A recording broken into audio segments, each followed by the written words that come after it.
नमस्कार दोस्तों, आपका स्वागत है। मैं आपके समक्ष मुन्ना कुमार आप लोगों का स्वागत करता हूं। तो ये आज जो है 9 क्लास का जो है हम बात करेंगे।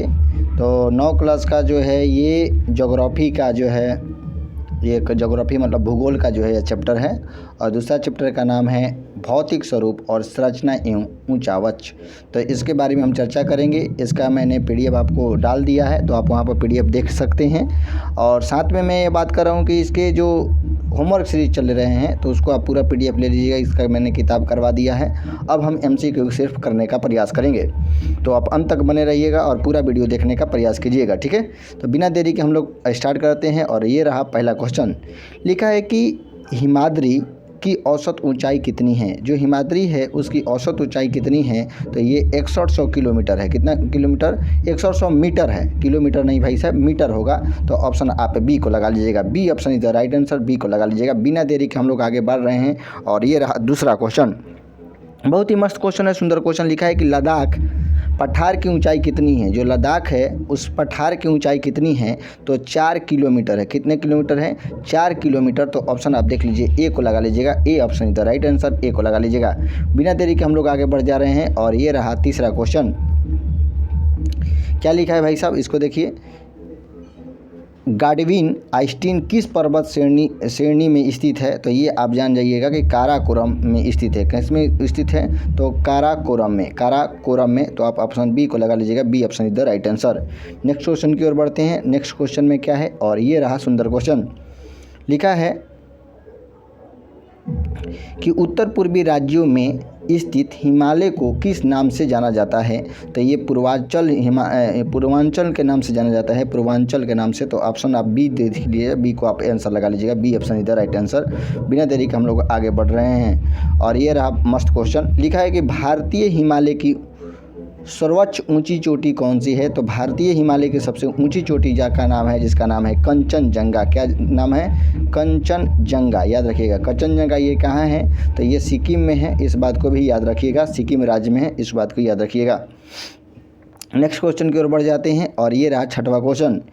लिखा है कि नीलगिरी किसका अंग है, तो नीलगिरी किसका अंग है, तो नीलगिरी की पहाड़ी आप देखेंगे तो ये विंध्याचल पश्चिमी घाट का अंग है। तो ऑप्शन आप बी को लगा लीजिएगा। B option is the right answer. Next question की ओर बढ़ जाते हैं। और ये रहा सातवां क्वेश्चन। लिखा है कि कश्मीर घाटी किसके बीच स्थित है, तो जो कश्मीर घाटी है ये आपका जास्कर और तथा पीर पंजाल के बीच स्थित है। तो ऑप्शन आप बी को लगा लीजिएगा। B option is the right answer, B को लगा लीजिएगा। और ये रहा एकदम नेक्स्ट क्वेश्चन की ओर। लिखा है कि लक्षद्वीप कहाँ स्थित है, तो लक्षद्वीप जो है आप देखिएगा तो ये भारत का है। और यहाँ पर अरब सागर है, और यहाँ पर आपकी बंगाल की खाड़ी, नीचे हिंद महासागर है। तो यहीं पर लक्षद्वीप स्थित है, तो अरब सागर में। तो यहाँ पर ऑप्शन ए को लगा लीजिएगा। अरब सागर इज द राइट आंसर। और यहाँ पर बहुत ही सुंदर बातें लिखी गई है। यह देखिए, यहाँ पर श्रीलंका है, और यहाँ पर जो जल संधि है जिसका नाम है पाक जल संधि, वही पूछ रहा है कि भारत और श्रीलंका के बीच कौन सा द्वीप स्थित है, तो द्वीप पूछ रहा है। तो यहाँ पर पाक जल संधि भी है और रामेश्वर द्वीप भी है। तो ऑप्शन आप देख लीजिएगा, सी को लगा लीजिएगा। C option is the right answer. इसका ऑप्शन सी जो हो जाएगा आपका राइट हो जाएगा, ठीक है। श्रीलंका और भारत के बीच कौन सा द्वीप स्थित है, तो रामेश्वर द्वीप जो है स्थित है। और यहाँ पर याद रखिएगा कि भारत और श्रीलंका के बीच एक जल संधि जिसका नाम है पाक जल संधि, इस बात को भी ध्यान रखिएगा, ठीक है। नेक्स्ट क्वेश्चन की ओर बढ़ जाते हैं। एकदम सुंदर क्वेश्चन लिखा हुआ है कि अंडमान निकोबार द्वीप समूह में कितने द्वीप स्थित हैं, तो ये आप याद रखिएगा कि 200, इसमें 23 द्वीप दिए गए हैं। लेकिन अगर पूरे द्वीप की पूछा जाएगा तो 243 के आसपास द्वीप हैं, इस बात को ध्यान रखिएगा। नेक्स्ट क्वेश्चन की ओर बढ़ जाते हैं। और ये रहा सुंदर क्वेश्चन। लिखा है कि लक्षद्वीप में कितने द्वीप में आबादी रहते हैं। जो लक्षद्वीप में 36 द्वीप हैं, लेकिन 10 ऐसे द्वीप हैं जिसमें वहाँ पर जनता रहती है, लोग रहते हैं। तो 10 द्वीप आपका राइट हो जाएगा। आबादी पूछ रहा है तो कितने द्वीपों में, तो 10 द्वीपों में रहते हैं। बाकी सब द्वीप में आबादी लोग नहीं रहते हैं। यहाँ पर देखिए लिखा हुआ क्वेश्चन कि किस पर्वत को सह्याद्री कहा जाता है, तो किस पर्वत को सह्याद्री कहा जाता है, तो पश्चिमी घाट को जो है सह्याद्री के नाम से जाना जाता है। तो ऑप्शन आप बी को लगा लीजिएगा। बिना देरी के हम लोग आगे बढ़ जा रहे हैं। और ये रहा सुंदर क्वेश्चन। लिखा है कि निम्नलिखित में से कौन सी चोटी भारत में स्थित नहीं है, तो कौन सी चोटी जो है भारत में स्थित नहीं है, तो ये माउंट एवरेस्ट है। ये कहाँ स्थित है, तो नेपाल में स्थित है, याद रखिएगा, नेपाल में। और माउंट एवरेस्ट की जो ऊंचाई है ये आप जानते होंगे 88 48 मीटर है ये इसकी ऊंचाई, इस बात को ध्यान रखिएगा। कहीं कहीं 50 भी देता है, 88 50 तो नहीं लगाइएगा एनसीईआरटी में, क्योंकि 48 मीटर ही दिया है माउंट एवरेस्ट की ऊंची चोटी। तो ऑप्शन आप सी को लगा लीजिएगा। बिना देरी के हम लोग आगे बढ़ जा रहे हैं और ये रहा सुंदर क्वेश्चन। लिखा है कि बिहार के उत्तर पश्चिम किनारे पर हिमालय कौन सी है, तो ये शिवालिक हिमालय हो जाएंगे। यहाँ पर देखिएगा तो ये आपका बिहार हो गया, यहाँ पर बिहार हो गया, यहाँ पर बीचों बीच गंगा नदी, यहीं पर शिवालिक हिमालय है। मैं ज़्यादा आपको नहीं बता रहा हूँ क्योंकि जल्दी जल्दी मैंने सब कुछ बता दिया है किताब में, ठीक है। और ये रहा क्वेश्चन। लिखा है हिमालय के निर्माण में कौन सा सिद्धांत सर्वमान्य है। जो हिमालय का सिद्धांत, इसमें कौन सा मान्य है हिमालय के निर्माण में, कौन सा सिद्धांत, तो ये प्लेट बर्तनी का सिद्धांत हो जाएगा। ऑप्शन आप सी को लगा लीजिएगा, C option is right answer. और यहाँ पर एकदम सुंदर क्वेश्चन। लिखा है कि सेंडल चोटी की ऊंचाई कितनी है। जो सेंडल पीक है इसकी ऊंचाई कितनी है, तो 737 मीटर है। तो इस बात को याद रखिएगा, ऑप्शन सी आपका राइट हो जाएगा। नेक्स्ट क्वेश्चन की ओर बढ़ते हैं और ये रहा सुंदर क्वेश्चन। लिखा है कि भारत का सबसे प्राचीन भूखंड कौन सी है, तो भारत का जो प्राचीन भूखंड जो है ये पारदीपीय पठार है। आप तो ऑप्शन आप ए को लगा लीजिएगा, ए ऑप्शन इधर राइट आंसर। यहाँ पर बात करेंगे, थोड़ा सा बढ़ा लेते हैं। लिखा है कि निम्न हिमालयों के ढलानों पर पाए जाने वाले घास के मैदान कश्मीर में क्या कहे जाते हैं, तो मर्ग कहा जाता है, मर्ग।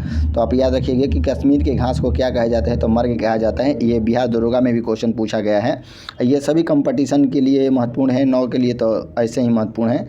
ऐसा मत सोचिएगा कि कंपटीशन में नहीं आएगा। और बिहार पुलिस में तो यही क्वेश्चन पूछे जा रहे हैं। देखिए लिखा है कि निम्नलिखित में कौन सा दर्रा सिक्किम राज्य में है, तो सिक्किम राज्य में जो है नाथुला दर्रा है। तो ऑप्शन आप बी को लगा लीजिएगा, बी ऑप्शन इधर राइट आंसर। और ये रहा सुंदर क्वेश्चन की ओर। लिखा है कि निम्नलिखित में कौन सा भूखंड तेथिस नामक सागर के उत्तर में स्थित है, तो ये लॉरेंस हो जाएगा। और नीचे यहाँ पर देखिएगा तो ये जो है भूखंड था जिसे पेंजिया कहा जाता था, और 2 भागों में जब टूट गया तो ऊपर वाले को लॉरेंस, ऐसा गोंडवाना का क्षेत्र, और बीच में जो होता था ये तेथिस भूखंड कहा जाता था, सागर या बोला जाता था। इस बात को ध्यान रखिएगा।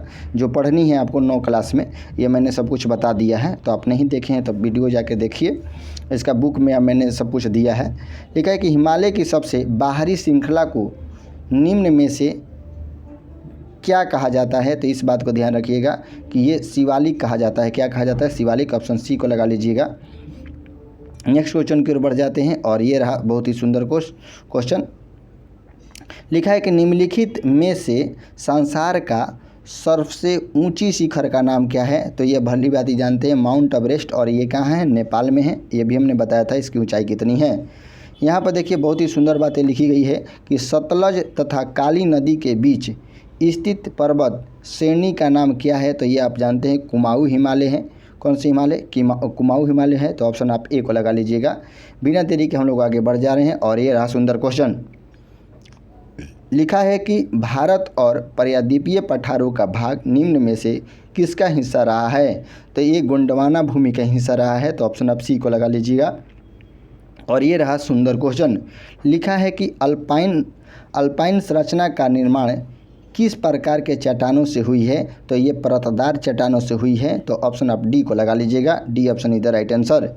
लिखा है कि दक्षिण पठार पर किस प्रकार के चट्टान पाए जाते हैं, तो दक्षिण पठार पर किस प्रकार के चट्टान पाए जाते हैं, तो रूपांतरित चट्टान पाए जाते हैं या रवेदार कह सकते हैं। तो ऑप्शन आपका डी जो हो जाएगा राइट हो जाएगा।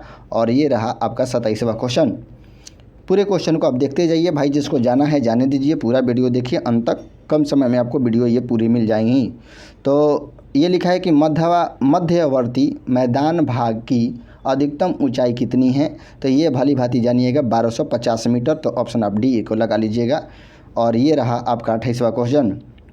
लिखा है कि हिमालय की लंबाई कितनी है, तो हिमालय की लंबाई जो है 250 किलोमीटर है। याद रखिएगा 2500 किलोमीटर है। इस बात को ध्यान रखिएगा। तो ऑप्शन आपका बी जो हो जाएगा राइट हो जाएगा।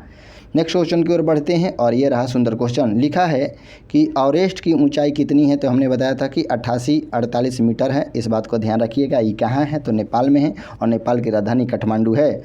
ठीक है। और ये रहा सुंदर क्वेश्चन के लिखा है कि हिमालय को और किस नाम से जाना जाता है, तो ये मध्य हिमालय के नाम से जाना जाता है। ऑप्शन आप सी को लगा लीजिएगा। C option is the right answer. और ये रहा आपका 31वां क्वेश्चन। लिखा है कि दक्षिण भारत की सबसे ऊंची चोटी का नाम क्या है, तो ये आप जानते हैं अन्नामुडी जो है, तो ये ऑप्शन आप डी को लगा लीजिएगा। और ये रहा आपका सुंदर क्वेश्चन। लिखा है कि नीलगिरी की सबसे ऊंची चोटी का नाम क्या है, तो डोडा बेटा है। तो इस बात को ध्यान रखेंगे, तो अपना ए को लगा लीजिएगा। और ये रहा आपका 33वां क्वेश्चन। लिखा है भाई साहब क्या कि गुजरात से गोवा तक के तटीय मैदान को क्या कहा जाता है, तो कोंकण तट कहा जाता है। यहाँ पर देखिएगा, तो यहाँ पर आप कोंकण तट की नाम सुने होंगे, तो यहाँ पर मलबार तट है। तो इसी क्षेत्र को कहा जाता है, यहाँ से गुजरात से लेके यहाँ तक गोवा तक के कौन सा तट कहा जाता है, तो ये कहा जाता है आपको कोंकण तट। ठीक है। ये मलबार तट केरल से लेके तमिलनाडु तक है। इस बात को ध्यान रखिएगा। और ये रहा सुंदर क्वेश्चन की ओर। क्या लिखा है भाई साहब, इसको देखिए। लिखा है कि बिहार में हिमालय की कौन सी श्रेणी पाई जाती है, तो ये आप जानते हैं शिवालिक हिमालय पाई जाती है। शिवालिक की श्रेणी पाई जाती है। तो ऑप्शन आप ए को लगा लीजिएगा। बिना देरी के हम लोग आगे बढ़ जा रहे हैं। और ये रहा सुंदर क्वेश्चन। भारत के क्षेत्रफल लिखा है, भारत के क्षेत्रफल में पठारी क्षेत्र का हिस्सा कितना है, तो ये 18% है। कितना परसेंट है, तो 18%। तो ऑप्शन आप सी को लगा लीजिएगा। और बिना देरी के हम लोग आगे बढ़ जा रहे हैं। और ये रहा 36वां क्वेश्चन। लिखा है क्या भाई साहब, देखिए, राजनीतिक दृष्टि से भारत के उत्तरी मैदान का विस्तार निम्न में से किन राज्यों पर है, तो ये भली भांति जानते हैं।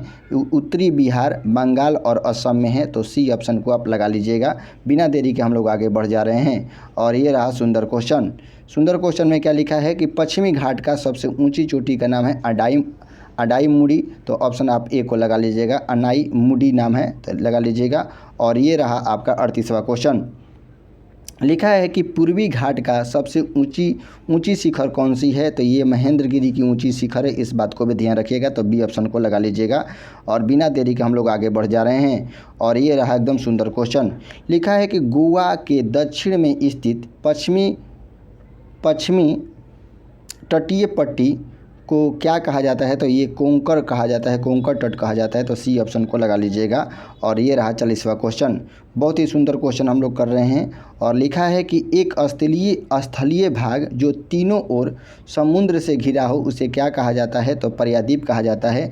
ये जो है, इधर से भी समुद्र है, इधर से भी समुद्र है, इधर से समुद्र है, तो इसे कहा जाता है क्या, तो प्रायद्वीप कहा जाता है। लेकिन अगर इस तरीके से हो कि इधर से स्थल, इधर से स्थल, इधर से स्थल, बीच में इधर से पानी, तो इसे खाड़ी कहा जाता है। इस बात को भी ध्यान रखिएगा। और जो ये है, जो भूमि है, भूमि के चारों तरफ पानी होता है, उसे द्वीप कहा जाता है। इस बात को भी ध्यान रखिएगा। ठीक है। और ये बढ़ जाते हैं आगे। लिखा है कि भारत के पूर्वी भाग में म्यांमार की सीमा का निर्धारण करने वाला पर्वत का संयुक्त नाम क्या है, तो उसका नाम है पूर्वांचल। तो ऑप्शन आप बी को लगा लीजिएगा। बिना देरी के हम लोग आगे बढ़ जा रहे हैं। और ये रहा 42वां क्वेश्चन। लिखा है कि करेवा भूमि आकृति कहाँ पाई जाती है, तो ये जम्मू कश्मीर, यानी जम्मू कश्मीर के हिमालय में। तो ऑप्शन आप ए को लगा लीजिएगा। बिना देरी के हम लोग आगे बढ़ जा रहे हैं। और ये रहा 33वां क्वेश्चन। क्या है 33वां क्वेश्चन। लिखा है कि निम्नलिखित में से किस राज्य में लोटक झील स्थित है, तो ये जानिएगा कि मणिपुर में। और मीठे पानी का झील है। लोटक झील होता है, लोटका नहीं, लोटक झील होता है। तो ये मणिपुर में है। इस बात को ध्यान रखिएगा। और ये रहा 44वां क्वेश्चन। बिना देरी के हम लोग आगे बढ़ रहे हैं कि अंडमान और निकोबार द्वीप समूह को कौन सा जल क्षेत्र अलग करता है, कौन सा जल क्षेत्र यानी कौन सा चैनल अलग करता है। यहाँ पर जल नहीं लिखा होगा, यहाँ पर चैनल होगा। कौन सा चैनल अलग करता है, तो यह 10 डिग्री चैनल जो है अलग करता है, जल नहीं होगा। ठीक है, उसको सुधार लीजिएगा। अगले पूरी बढ़ जाते हैं एकदम अगला क्वेश्चन की ओर। लिखा है कि डोडा बेटा चोटी निम्नलिखित में से कौन सी पहाड़ी के है, तो ये हमने बताया था नीलगिरी पहाड़ी के है। तो ऑप्शन आप डी को लगा लीजिएगा। और नीलगिरी पहाड़ी के सबसे ऊंची चोटी का नाम है दोड्डा बेटा, इस बात को भी ध्यान रखिएगा। लिखा है कि ऊँटी क्या है, तो ऊँटी जो है राजस्थान का एक पशु है जो चलता है, राजस्थान को रेगिस्तान का जहाज भी कहा जाता है। तो ऑप्शन आप ए को लगा लीजिएगा। बिना देरी के हम लोग आगे बढ़ जा रहे हैं और ये रहा 47वां क्वेश्चन। लिखा है कि प्रदीपीय पठार की औसतम ऊंचाई कितनी होती है, तो ये 400 से 900 मीटर होती है, 400 से 900 मीटर। तो ऑप्शन आप सी को लगा लीजिएगा। बिना देरी के हम लोग आगे बढ़ जा रहे हैं और ये रहा सुंदर क्वेश्चन। लिखा है कि गुरु शिखर सबसे ऊंची चोटी यानी सर्वोच्च चोटी किसकी है, तो माउंट आबू की सबसे ऊंची जो चोटी है गुरु शिखर। ये भी क्वेश्चन पूछा जाएगा कि माउंट आबू की सबसे ऊंची शिखर का नाम, चोटी का नाम क्या है, तो गुरु शिखर है, इस बात को ध्यान रखिएगा। और ये रहा सुंदर क्वेश्चन। लिखा है कि दक्कन पठारी क्षेत्र में किस चट्टान की प्रधानता मिलती है, तो दक्कन क्षेत्र में किसकी मिलती है, बेसाल्ट चट्टानों की प्रधानता मिलती है। तो ऑप्शन ए को लगा लीजिएगा। बिना देरी के हम लोग आगे बढ़ जा रहे हैं और ये रहा 50वां क्वेश्चन।